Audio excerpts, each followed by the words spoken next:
नमस्कार, बहुत बहुत स्वागत है आप सभी का। आपके साथ मैं हूं स्वप्निल।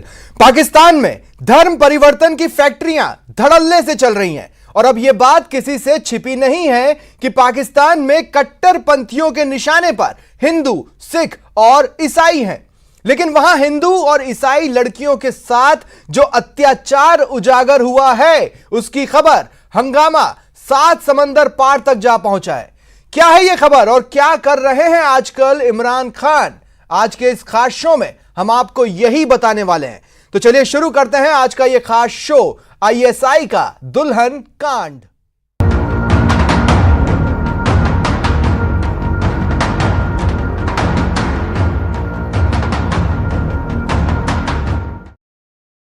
पाकिस्तान के बारे में अमेरिका के एक अधिकारी की रिपोर्ट आंखें खोल देती है। इस रिपोर्ट में साफ साफ लिखा गया है कि पाकिस्तान हिंदू और ईसाई लड़कियों को चीन को बेच देता है।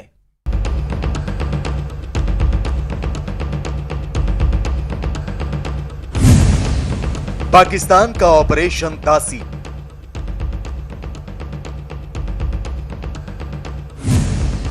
अमेरिकी राजनयिक ने खोला राज।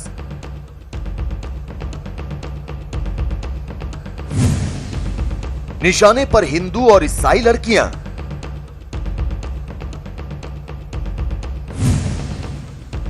चीन में लगा लड़कियों का बाजार।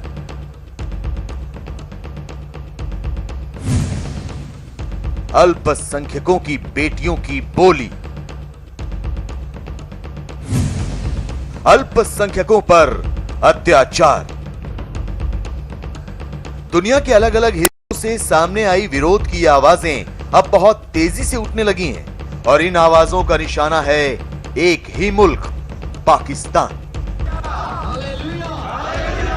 पाकिस्तान के खिलाफ उठती इन आवाजों की असली वजह क्या है और क्यों ये लोग इस तरह पाकिस्तान में इमरान खान की सरकार के खिलाफ बेखौफ होकर अपनी आवाज बुलंद कर रहे हैं, उसे जानने से पहले जरा इनकी बात को सुन लीजिए। ये हैं सैमुअल डी ब्राउनबैक। अमेरिका के अल्पसंख्यक मंत्रालय से जुड़े सैमुअल की एक रिपोर्ट ने अमेरिका के सामने पाकिस्तान की सारी पोल खोल कर रख दी है। Pakistan continues to enforce the blasphemy laws. So these need to be repealed around the world. And half of the people that are in prison for blasphemy laws are around the world are in prison in Pakistan. They continue to not allow the Ahmadi Muslims to practice their faith or even call themselves Muslims. Samuel D Brownback की पूरी report का हवाला देने से पहले कुछ तस्वीरों से रूबरू हो लीजिए जो अभी बीते अक्टूबर महीने में ही पाकिस्तान से सामने आई थी। और वो तस्वीरें थी उस मासूम नाबालिग बच्ची की जिसे घर से अगवा करके जबरन धर्म परिवर्तन करवाकर उसकी शादी करवा दी गई। वो लड़की ईसाई धर्म की थी। सरकारी सपोर्ट होने की वजह से पुलिस बायस है, पुलिस उन्हीं का सपोर्ट करती है। जो लोग इस तरह की हरकत करते हैं फिर उनको कह दिया जाता है कि ये मर्जी से शादी हुई है। यही नहीं बल्कि अगर कोर्ट कचहरी के भी जो चक्कर लगा रहे हैं उनके माँ बाप, तो वहाँ से भी उनको रिलीफ बहुत कम केसेस में मिल पाता है। पाकिस्तान के कराची में 13 साल की एक ईसाई लड़की को अगवा करके उसका धर्म परिवर्तन कराने पर लोगों का गुस्सा भड़क गया। आरोप यह भी है कि लड़की का 44 साल के एक मुसलमान से निकाह भी करा दिया गया। इसके बाद लड़की के परिवार समेत दूसरे सामाजिक संगठनों से जुड़े लोग कराची की सड़कों पर धरने पर बैठ गए। हाथों में बैनर लिए वो लड़की को छुड़ाने की मांग करते नजर आए। मासूम बच्चियों को अगवा किया जाता है, उनको इस्लाम कबूल करवाया जाता है, उनकी जबरदस्ती शादी करवाई जाती है। ये बात सिर्फ इतनी ही नहीं है, क्योंकि अमेरिकी राजनयिक सैमुअल डी ब्राउनबैक ने अपनी रिपोर्ट में जो उजागर किया वो तो और भी ज्यादा चौंकाने वाला है। रिपोर्ट में कहा गया है कि पाकिस्तान हिंदू और ईसाई लड़कियों को चीन को बेच रहा है और वहां उन बेची गई लड़कियों की जबरन शादी कराई जा रही है। अपनी रिपोर्ट में ब्राउनबैक कहते हैं कि ऐसी मासूम और बेबस लड़कियों की मदद करने वाला पाकिस्तान में कोई नहीं है, जिसकी वजह से ये धंधा बेहिसाब तेजी से फैलता जा रहा है। अभी तक इस तरह के मामले पाकिस्तान के कराची में ही देखे जाते थे, लेकिन अब देश के अलग अलग हिस्सों से ऐसी वारदात की खबरें सामने आने लगी हैं। रिपोर्ट में बताया गया है कि पिछले साल ही करीब 629 लड़कियों को पाकिस्तान ने चीन के हाथों बेच दिया। खबरें पहले भी आ चुकी हैं, अखबारों में काफ़ी छपा है और लगता ही है कि सैमुअल साहब की जो रिपोर्ट है वो काफ़ी क्रेडिबल है। काफ़ी इन्वेस्टिगेशन के बाद ये रिपोर्ट तैयार की गई है। अब देखना ये है कि इस रिपोर्ट पे अमेरिका का स्टेट डिपार्टमेंट क्या एक्शन लेता है। अक्टूबर में सामने आए एक वीडियो में अगवा हुई लड़की की मां अपनी बेटी की भीख मांगती दिखी। बच्ची के गम में उसका रो रो कर बुरा हाल हो गया। माँ को मिलने दे प्लीज, माँ को मिलने दे। जो मम्मा के पास आना मम्मा, इसीलिए रोते रोते वो बेचारी बेहोश भी हो गई। लेकिन इस मामले में सबसे चौंकाने वाला पहलू तो यह था कि लड़की के पिता ने कराची हाई कोर्ट और पुलिस पर ही बेहद संगीन आरोप लगाए।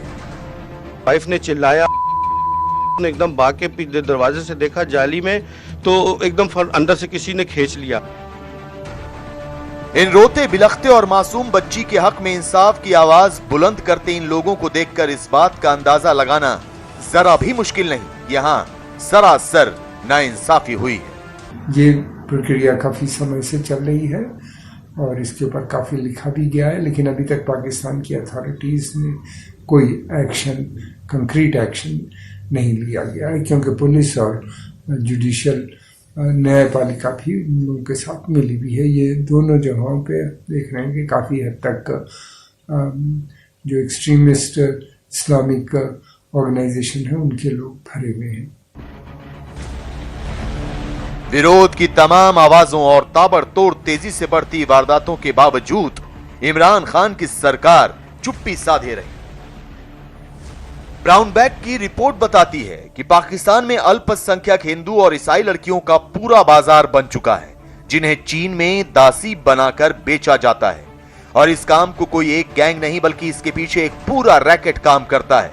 चौंकाने वाला पहलू यह है कि इस रैकेट में पाकिस्तान की सरकार, सेना और खुफिया एजेंसी ISI भी शामिल है।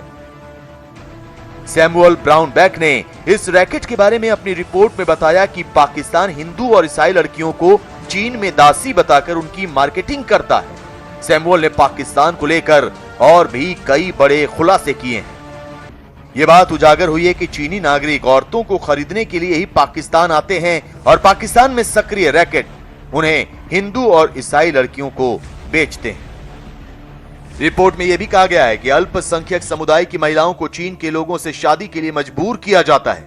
उन्हें चीन में दासी के तौर पर पेश किया जाता है और उनकी मार्केटिंग की जाती है।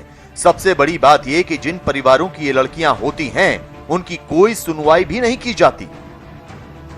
इस तरह के मामलों के सामने आने के बाद अमेरिका ने चीन और पाकिस्तान को उन 10 देशों के साथ एक विशेष निगरानी सूची में डाल दिया है, जिनके खिलाफ मजहब की आजादी छीनने के लिए एक्शन लिया जाना है।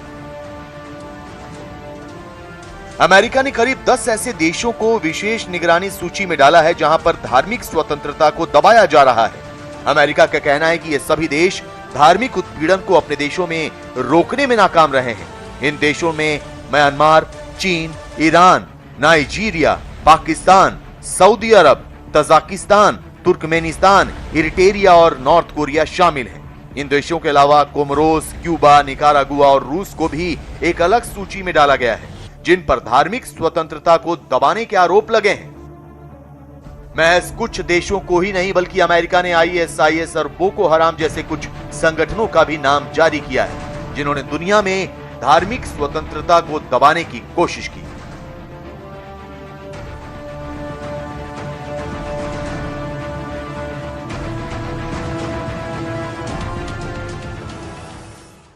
दरअसल सच यह है कि पाकिस्तान अल्पसंख्यकों के लिए नरकिस्तान है। यह बात पहले से ही उड़ रही है कि पाकिस्तान में जब भी किसी कट्टरपंथी को मौका मिलता है तो अल्पसंख्यक घरों की लड़कियों को अगवा कर जबरन धर्म परिवर्तन कर दिया जाता है। बात इतनी भर नहीं है, जुल्मो सितम का आलम यह है कि पाकिस्तान में एक भी अल्पसंख्यक महफूज नहीं है।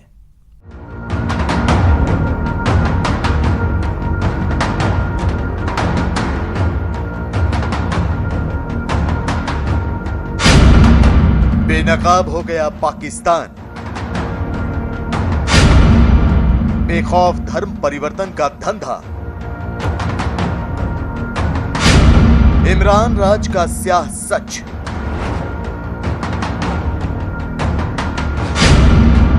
अल्पसंख्यकों का नर्गिस्तान।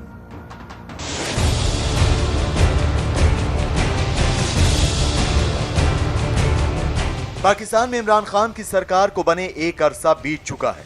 हालांकि जिस वक्त इमरान खान वजीर आजम की कुर्सी पाने की जद्दोजहद में थे, उसी वक्त उन्होंने जिस नए पाकिस्तान को बनाने का दावा किया था वो वाकई अलग और अनोखा था। जरा इमरान खान साहब की वो तकरीर सुन लीजिए जो उन्होंने प्रधानमंत्री बनने से पहले दी थी। किसी भी कमजोर तबके को पाकिस्तान में राइट्स नहीं मिलते। आप कहीं भी चले जाएं, एक आम आदमी के जो बुनियादी जरूरियात हैं वो स्टेट पूरी नहीं करती पाकिस्तान में। तो क्या दुनिया को नया पाकिस्तान देखने को मिला? जवाब है नहीं। आइए अब इमरान खान साहब की एक और मजेदार तकरीर सुनवाते हैं। अफसोस से कहना पड़ता है कि जब मैं जाता हूं, मैं सिंध में जाता हूं तो वहां हिंदू माइनॉरिटी मिलती है, उनके बड़े कंप्लेंट्स होते हैं। कई जगह ऐसा जुल्म किया जाता है कि उनके बच्चियों को ज़बरदस्ती मुसलमान किया जाता है शादी करके। वो कोई गलत फहमी है किसी को कि ये बड़ा कोई अल्लाह की नज़र में वो अल्लाह के करीब जा रहे हैं, ये तो इसकी इजाज़त ही नहीं है इस्लाम में। ये इस्लाम की बेसिस के खिलाफ है। आपको बता दें कि पाकिस्तान की ज्यादातर हिंदू आबादी सिंध प्रांत में ही रहती है और पाकिस्तान के ज्यादातर अल्पसंख्यक समुदाय की लड़कियों की शादी मुसलमानों से जबरदस्ती कराई जाती है। सबसे चौंकाने वाला पहलू तो यही है कि पाकिस्तान के भीतर किसी को भी धार्मिक स्वतंत्रता नहीं दी जाती और ये बात खुद अमेरिका के धार्मिक स्वतंत्रता विभाग यानी रिलीजियस फ्रीडम डिपार्टमेंट के सीनियर ऑफिसर सैमुअल ब्राउनबैक ने अपनी रिपोर्ट में दर्ज की है। ये अंतर्राष्ट्रीय समुदाय इस बात को बहुत अच्छी तरीके से जानती है, अमेरिका भी जानता है और यूरोप के भी देश जानते हैं। अब उनके ऊपर है कितना प्रेशर वो पाकिस्तान पे बनाते हैं रोकने के लिए। पाकिस्तान के मैं समझता हूँ कि अगर कम से कम उनको चाहिए कि वो पाकिस्तान की सेना के ऊपर प्रतिबंध लगाएं, तभी इस तरह की गतिविधियाँ रुकेंगी, तभी जो ह्यूमन राइट्स वायलेशन है वो बंद हो। सच पूछो तो पाकिस्तान की सरकार के इशारे पर चल रहे अल्पसंख्यकों के खिलाफ जुल्मो सितम की पूरी कहानी पाकिस्तान से सामने आए आंकड़ों में ही छुपे हैं। 1947 में जब पाकिस्तान वजूद में आया तो उस वक्त वहां 23% अल्पसंख्यक या गैर मुस्लिम थे, लेकिन अब वहां सिर्फ 3 से 4% अल्पसंख्यक ही बचे हैं। किसी देश की आबादी का 20% हिस्सा अगर गायब हो जाए तो यह बहुत बड़ी बात होती है। अब सवाल यह है कि पाकिस्तान के करीब 20% अल्पसंख्यक कहां चले गए? इसका जवाब यह है कि अल्पसंख्यकों का या तो जोर जबरदस्ती धर्म बदल दिया गया या फिर उन्हें मार डाला गया। आजादी के बाद 1951 में पाकिस्तान में करीब 15% हिंदू समुदाय के लोग रहते थे, लेकिन आज की तारीख में महज 1.6% ही बचे हैं। इसके अलावा पाकिस्तान का एक सच यह भी है कि 1951 से 1998 तक पाकिस्तान से हर साल 60,000 हिंदू गायब होते रहे। पाकिस्तान से हर साल 5,000 अल्पसंख्यक पलायन करके भारत आते हैं। केवल एक ही उपाय है इस तरह की गतिविधियां रोकने के लिए, वो है कि पाकिस्तान की सेना के ऊपर प्रतिबंध लगे। कम से कम इकोनॉमिकली जैसे जैसे उसकी दशा बिगड़ रही है वैसे वैसे और ज़्यादा इस तरह की हरकतें बढ़ती जा रही हैं, उतना ज़्यादा ह्यूमन राइट्स वायलेशन हो रहा है। सेना लगातार, अंदर के हालात भी ख़राब हैं, लोग लगातार डेमोक्रेटिक प्रोसेस से जो वहाँ पे मूवमेंट खड़े हुए प्रो डेमोक्रेसी मूवमेंट, उनको भी सप्रेस कर दिया जाता है। पाकिस्तान के पंजाब प्रांत में रह रहे अल्पसंख्यक अहमदिया मुसलमान भी पाकिस्तान की हुकूमत के निशाने पर हमेशा रहते हैं। कुछ अरसा पहले पंजाब में अहमदिया मुसलमानों की एक मस्जिद पर कट्टरपंथियों की भीड़ ने रात के अंधेरे में जबरन कब्जा कर लिया, जिसका एक वीडियो भी सामने आया। उस वीडियो में साफ दिखा कि किस तरह कुछ लोग मस्जिद पर कब्जा करने के बाद हंगामा करते हुए दिखाई दिए। इस दौरान प्रशासन भी वहां पहुंचा, लेकिन हंगामा करने वालों को वहां से हटाने के बजाय उसने कट्टरपंथियों का ही साथ दिया। और सैमुअल ब्राउनबैक की रिपोर्ट भी इस बात पर मुहर लगाती है कि अहमदिया मुसलमानों के साथ पाकिस्तान में कैसा सुलूक होता है। Pakistan continues to enforce blasphemy laws. So these need to be repealed around the world. And half of the people that are in prison for blasphemy laws around the world are in prison in Pakistan. They continue to not allow the Ahmadi Muslims to practice their faith or even call themselves Muslims. सबसे ज्यादा हैरानी वाली बात तो यह है कि पाकिस्तान की मीडिया ने भी कट्टरपंथियों का समर्थन किया और अहमदिया मुसलमानों के खिलाफ प्रोपेगेंडा फैलाना शुरू कर दिया। सैमुअल की रिपोर्ट कहती है कि पाकिस्तान में अल्पसंख्यकों का अस्तित्व खतरे में है। इस रिपोर्ट के मुताबिक अल्पसंख्यकों पर हमले के लिए कट्टरपंथी जिम्मेदार हैं और इमरान खान की सरकार इस कट्टरपंथी विचारधारा को रोकने के बजाय उन्हें बढ़ावा दे रही है। संयुक्त राष्ट्र से जारी हुई एक रिपोर्ट में तो यहां तक कहा गया है कि पाकिस्तान में रहने वाले अल्पसंख्यकों का अस्तित्व खतरे में है। खासतौर पर हिंदू और ईसाई नागरिकों पर पाकिस्तान में मौजूद कट्टरपंथियों के हमले बढ़ गए हैं। संयुक्त राष्ट्र की commission on status of women यानी CSWKR रिपोर्ट ने सीधे सीधे इन हालात के लिए इमरान खान सरकार को जिम्मेदार ठहराया और 47 पन्नों वाली इस रिपोर्ट का नाम पाकिस्तान धार्मिक स्वतंत्रता पर हमला रखा गया है। एक तरफ पाकिस्तान में अल्पसंख्यकों ने इमरान खान सरकार के खिलाफ अपनी आवाज बुलंद कर दी है, साथ ही मासूम बच्चियों के साथ हुई ज्यादती के किस्से सोशल मीडिया पर वायरल होने के बाद सड़कों पर आवाजें उठने लगी हैं, जिसने इमरान खान के चेहरे से शराफत का नकाब नोचकर फेंक दिया।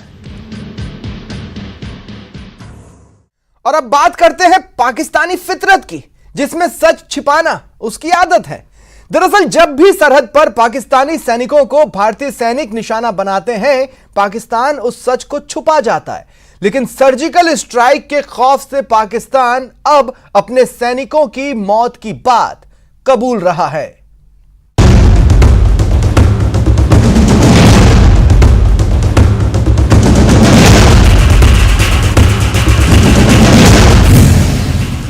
फिर तोड़ा सीज फायर।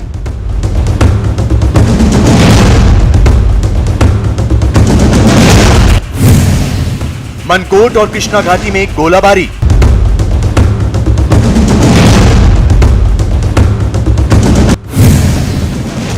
भारतीय सेना की जवाबी कार्रवाई। पाकिस्तान सेना के 2 जवान ढेर। भारत की कार्रवाई से डरा पाकिस्तान। पाकिस्तान लगातार भारत से सटी सीमा पर सीज फायर तोड़ता रहता है,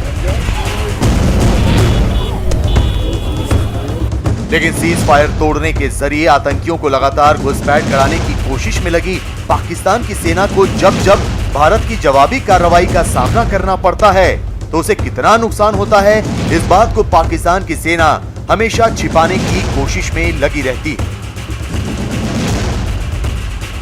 बुधवार रात करीब 10 बजे पाकिस्तान सेना ने सीज फायर को तोड़ते हुए LOC से सटे गांव मनकोट और कृष्णा घाटी में गोलाबारी की। सूत्रों के मुताबिक पाकिस्तान की सेना ने इस दौरान हल्के और भारी हथियारों का इस्तेमाल किया, लेकिन जब बुधवार की रात भारत ने पाकिस्तान की इस हरकत के जवाब में मुंहतोड़ जवाब देना शुरू किया तो पाकिस्तान की तरफ अफरा तफरी मच गई, क्योंकि भारत की कार्रवाई से पाकिस्तान की सेना को जबरदस्त चोट लगी और उसके 2 जवान। एक ट्वीट में बताया गया कि भारतीय सेना की कार्रवाई में पाकिस्तान सेना के लांस नायक तारिक और सिपाही जरूफ मारे गए हैं। चौंकाने वाला पहलू यह है कि पाकिस्तान ने इस बार मारे गए दोनों सिपाहियों की फोटो तक जारी कर दी। आज न्यूज 18 इंडिया पाकिस्तान आर्मी और उसकी बदनाम बॉर्डर एक्शन टीम यानी बैट के साथ SSG और आतंकियों को भारत की जवाबी कार्रवाई में कितना नुकसान होता है उसका सारा कच्चा चिट्ठा खोलने जा रहा है।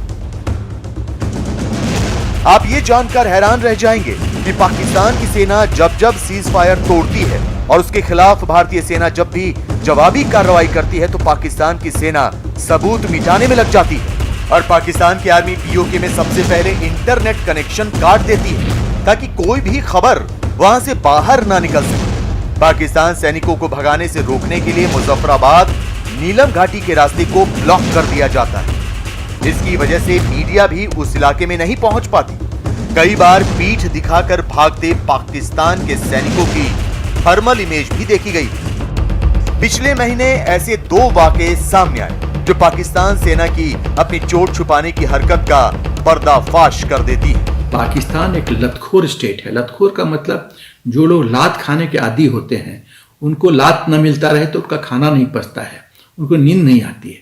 पाकिस्तान की वही स्थिति है। पाकिस्तान एक लतखोर देश है और जब तक वो पिटाई नहीं खाता है तो हिंदुस्तान से, तब तक उसको नींद नहीं आती है। 7 नवंबर को पाकिस्तान सेना ने जैश के आतंकियों को नीलम वैली की तरफ से माछिल सेक्टर से घुसपैठ कराने की कोशिश की, लेकिन चौकन्ने और मुस्तैद भारतीय जवानों ने घुसपैठ की इस कोशिश को नाकाम कर दिया और जैश ए मोहम्मद के 3 आतंकियों को मार गिराया। इस कार्रवाई में भारतीय सेना के एक अफसर भी शहीद हो गए। इसके 6 रोज बाद 13 नवंबर की सुबह 3 बजे केल सेक्टर में पाकिस्तान के बैट ने घुसपैठ कराने की कोशिश की। इस बैट एक्शन में जैश के 10 आतंकी शामिल थे, जिनकी मदद स्पेशल सर्विस ग्रुप के 2 कमांडो और पाकिस्तान सेना की यूनिट कर रही थी। लेकिन चौकन्नी भारतीय फौज को अपने आधुनिक सर्वेलेंस और सिस्टम से इस बात की भनक लग गई। तब भारतीय सेना हरकत में आई और घुसपैठ में लगे पाकिस्तान सेना के कमांडो को मुंह तोड़ जवाब दिया। नतीजा ये हुआ कि पाकिस्तान के 4 एसएसजी कमांडो हवलदार रियाज, सिपाही अदनान, सिपाही शब्बीर और सिपाही शहजाद मार गिराए गए, जबकि इसके अलावा भी पाकिस्तान की सेना के कई और जवान मारे गए थे। थर्मल इमेज से ये भी देखा गया कि पाकिस्तान की सेना के जवान और आतंकी भागते हुए नजर आ रहे हैं। वो चीन को सपोर्ट करना चाहता है कश्मीर में सीज फायर वायलेशन करके, और जो दबाव चीन की सेना और चीन की सरकार महसूस कर रही है लद्दाख में, उसमें थोड़ी सी गिरावट हो, इसीलिए चीन की मदद कर रहा है कि हीट इस तरफ बढ़ाओ, वेस्टर्न सेक्टर में बढ़ाओ, जम्मू एंड कश्मीर में हीट बढ़ाओ, ताकि भारतीय सेना का और सरकार का ध्यान इस तरफ बैठे। असल में पाकिस्तान के तोप खाने के पीछे आतंकी छिपे हुए थे। खुद पाकिस्तान मीडिया ये खबर चला चुकी है कि भारत की इस कार्रवाई में पाकिस्तान सेना के 4 जवान मारे गए, जबकि 17 घायल हुए। हालांकि खुफिया एजेंसियों के हवाले से खबर सामने आई कि पाकिस्तान की 40 पंजाब रेजिमेंट के 13 सैनिक मारे गए, जबकि 4 जवान गैर हाजिर थे, जिनका पता ही नहीं चल सका। लेकिन इस कार्रवाई में 5 नागरिक भी मारे गए, जबकि 28 नागरिक जख्मी हुए थे। जाहिर है, इससे एक बात तो साबित हो जाती है कि डरा हुआ पाकिस्तान लगातार भारत को कार्रवाई के लिए उकसाता भी रहता है। पाकिस्तान की बहुत गहरी चाल है और वो गहरी चाल के कई मुख्य अंश हैं। पहला, चीन को सपोर्ट करना, कि जिस तरह से लद्दाख में चीन को समस्या का सामना करना पड़ रहा है, उस स्थिति में सुधार हो और भारतीय सेना, भारतीय सरकार का ध्यान वहाँ से बढ़ के जम्मू कश्मीर की तरफ परिणित हो। दूसरा है कि ये सेकंड फ्रंट खोलना, ताकि लद्दाख फ्रंट तो है ही, वेस्टर्न फ्रंट को ज्यादा गर्म करना ताकि ध्यान बटे। असल में पाकिस्तान कश्मीर में आतंकियों की घुसपैठ कराने को लेकर बेचैन है, मगर उसे यह भी अच्छी तरह से पता है कि उसकी किसी भी नापाक साजिश का भारत मुंहतोड़ जवाब देता है। इसलिए माना जा रहा है कि पाकिस्तान पहले से ही